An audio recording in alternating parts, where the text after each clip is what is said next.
Halo semuanya, perkenalkan nama saya Abriel Yuswan Leskona dengan NIM 231031013 dari kelas SC23A.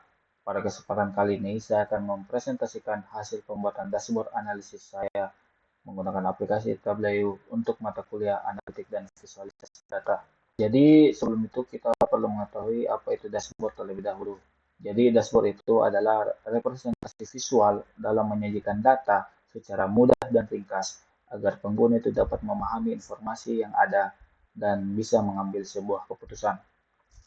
Nah, jadi pada kesempatan kali ini, eh, judul dashboard yang saya angkat yaitu berjudul Analisis Keterlambatan dan Pembatalan Penerbangan di Amerika Serikat pada tahun 2015.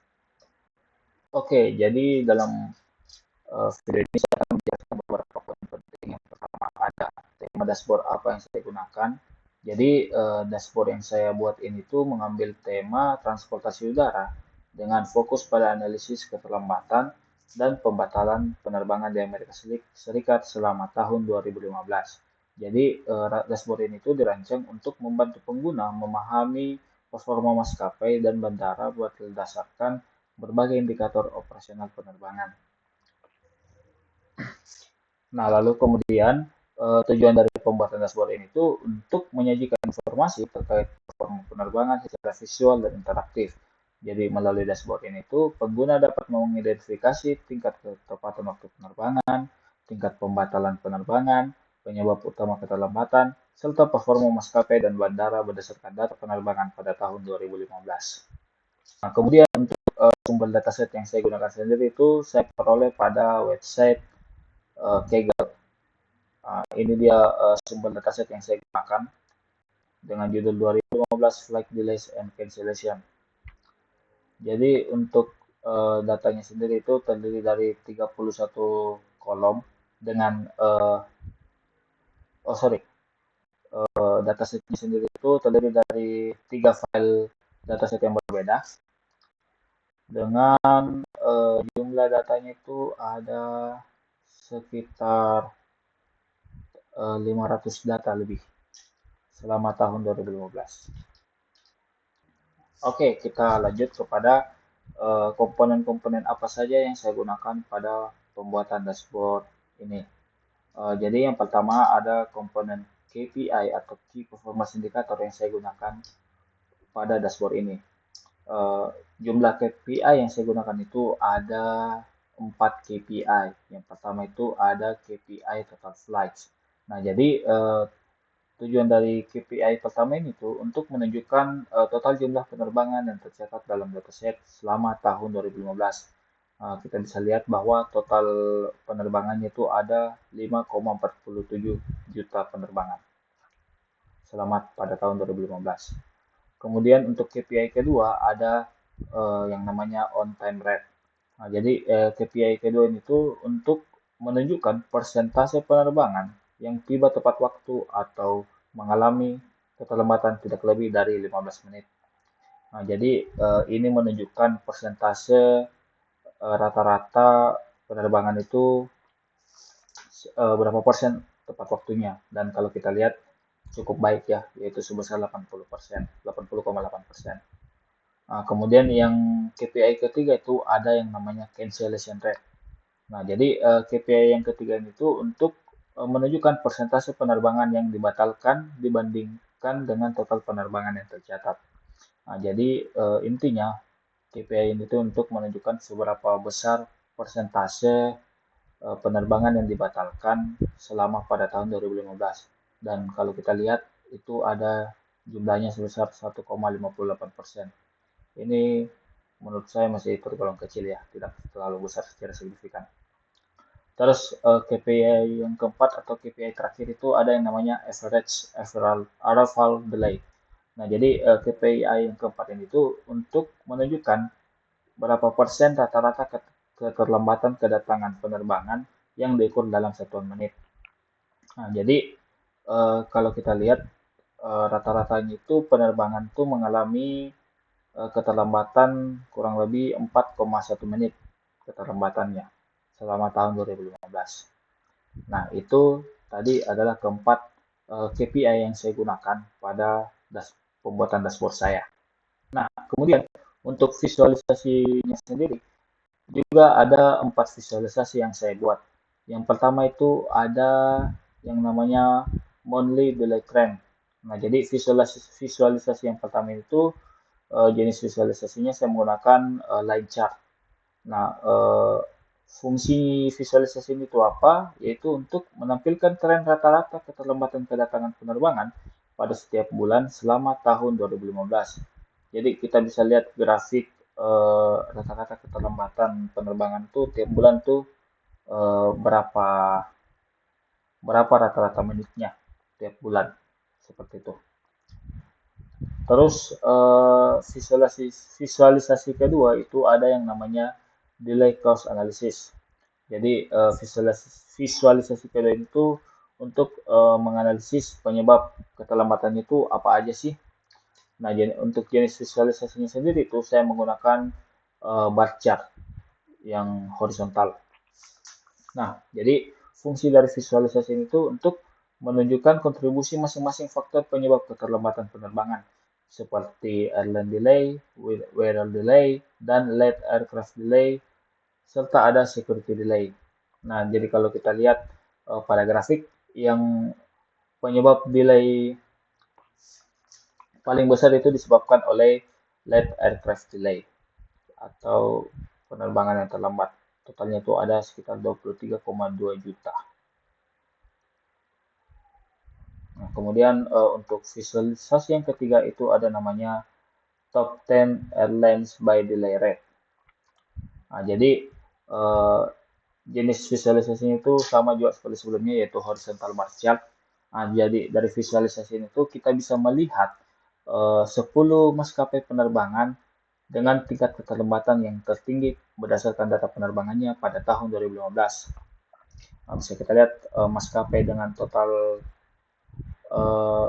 penerbangan yang terdelay itu ada pada ini airline B6 dengan total rata-rata keterlambatan itu sebesar 22,2% dan rata-rata menit kedatangannya itu 6 menit 6,6 menit.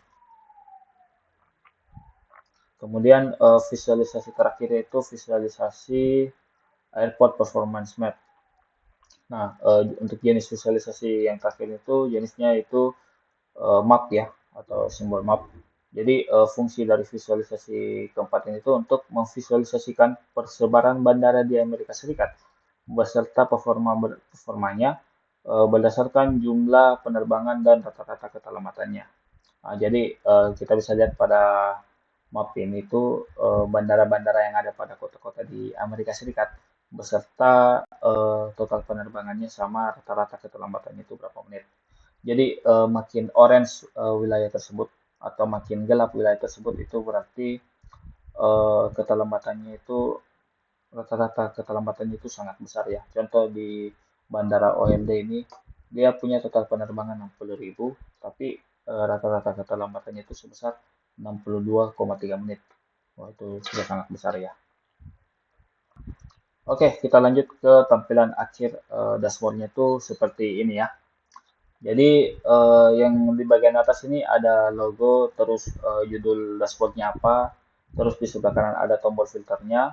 Di bawahnya ada 4 KPI yang sudah saya jelaskan sebelumnya. Ya, ada total flights, on time rate, cancellation rate, average of delay. Terus di bawahnya lagi tuh ada 4 visualisasi yang sudah saya jelaskan sebelumnya. Yang pertama top 10 maskapai yang keterlambatannya sangat tinggi, terus rata-rata keterlambatan tiap bulan, terus ada performa penerbangan dalam bentuk map, terus yang terakhir ada analisis penyebab delay. Nah, jadi seperti ini tampilan akhir visualisasinya. Visualisasinya ini saya dominan menggunakan warna biru ya. Nah, untuk filter atau fitur interaktifnya sendiri itu ada tiga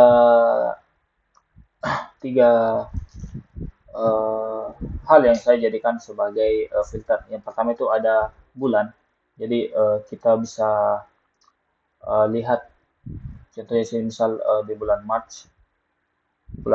Maret kita bisa lihat total flight-nya itu berapa, on time rate-nya itu berapa, cancellation rate-nya itu berapa, terus top 10 maskapai yang rata-rata delay-nya pada bulan Maret itu apa, terus performa pada bulan Maret seperti apa, penyebab delay-nya pada bulan Maret itu tertinggi apa, seperti itu. Begitu juga untuk airline ya, atau bandara.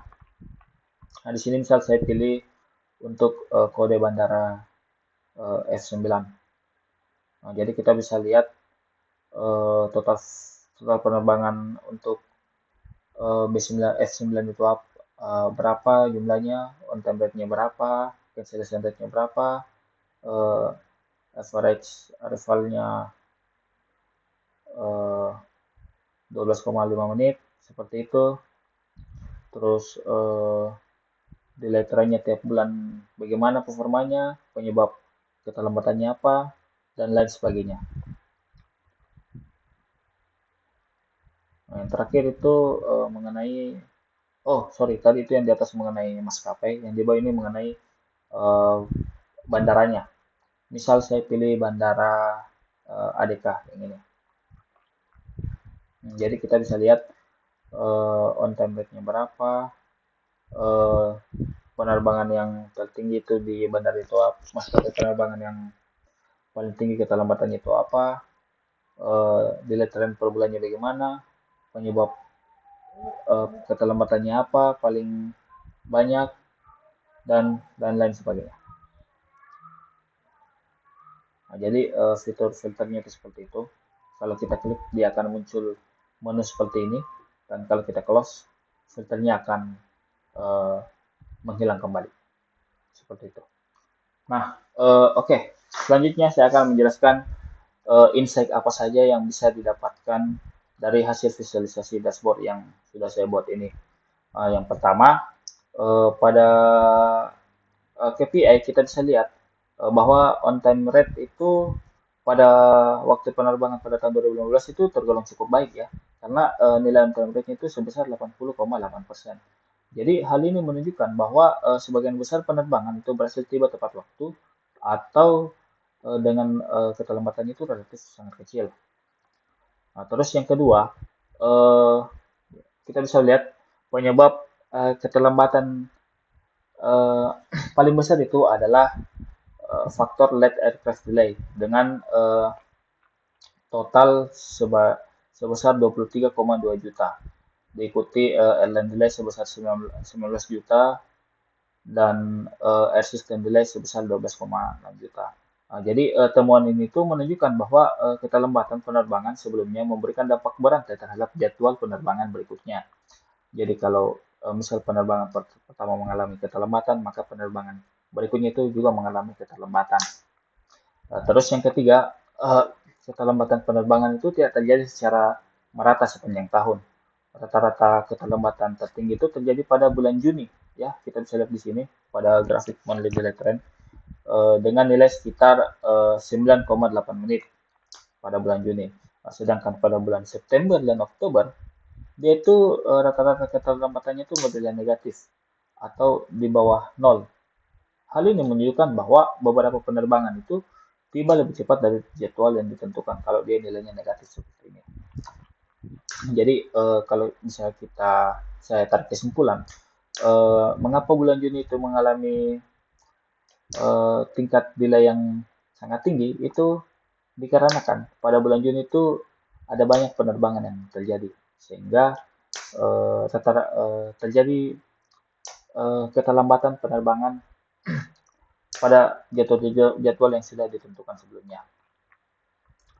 Nah, terus yang keempat juga itu kita bisa lihat bahwa persebaran keterlambatan pada visualisasi mapping itu juga bervariasi antar bandara. Bisa kita lihat melalui visualisasi ini terlihat bahwa bandara dengan jumlah penerbangan yang tinggi tidak selalu memiliki tingkat keterlambatan tertinggi, yang menunjukkan bahwa kepadatan lalu lintas udara bukan satu-satunya faktor penyebab keterlambatan. Nah, terakhir saya akan memberikan kesimpulan dan rekomendasi dari dashboard yang sudah saya buat ini. Yang pertama mengenai kesimpulan. Jadi, berdasarkan hasil analisis dashboard, dapat disimpulkan bahwa performa penerbangan di Amerika Serikat itu selama tahun 2015 secara umum cukup baik dengan tingkat ketepatan waktu mencapai 80,8% dan tingkat pembatalan penerbangan sebesar 1,58 persen. Jadi, kemudian faktor utama penyebab keterlambatan berasal dari late aircraft delay dan airline delay yang menunjukkan bahwa masalah operasional maskapai dan efek keterlambatan berantai memiliki pengaruh yang signifikan terhadap jadwal penerbangan. Selain itu, pola keterlambatan menunjukkan variasi berdasarkan waktu, maskapai, dan lokasi bandara. Kemudian untuk rekomendasi ada beberapa. Yang pertama itu maskapai penerbangan perlu meningkatkan efisiensi operasional untuk mengurangi keterlambatan berantai atau yang disebutkan oleh late aircraft delay yang menjadi penyebab keterlambatan terbesar pada tahun itu. Kemudian yang kedua, otoritas penerbangan dan pengelola bandara dapat melakukan evaluasi terhadap bandara yang memiliki tingkat keterlambatan tinggi guna mengidentifikasi hambatan operasional yang terjadi. Misal contohnya di sini pada ini bandara ORD. Kemudian yang ketiga, analisis lebih lanjut dapat dilakukan dengan menambahkan data cuaca, kondisi operasional bandara, atau data tahun-tahun berikutnya sehingga dapat diperoleh pemahaman yang lebih komprehensif mengenai faktor-faktor yang mempengaruhi keselamatan penerbangan. Kemudian yang terakhir, dashboard ini tuh masih bisa dapat dikembangkan lebih lanjut lagi dengan menambahkan fitur-fitur perbandingan antar tahun atau analisis rute penerbangan sehingga dapat memberikan informasi yang lebih mendalam bagi pengambilan keputusan. Oke, uh, mungkin cukup sekian presentasi pembuatan dashboard saya. Uh, Sekian.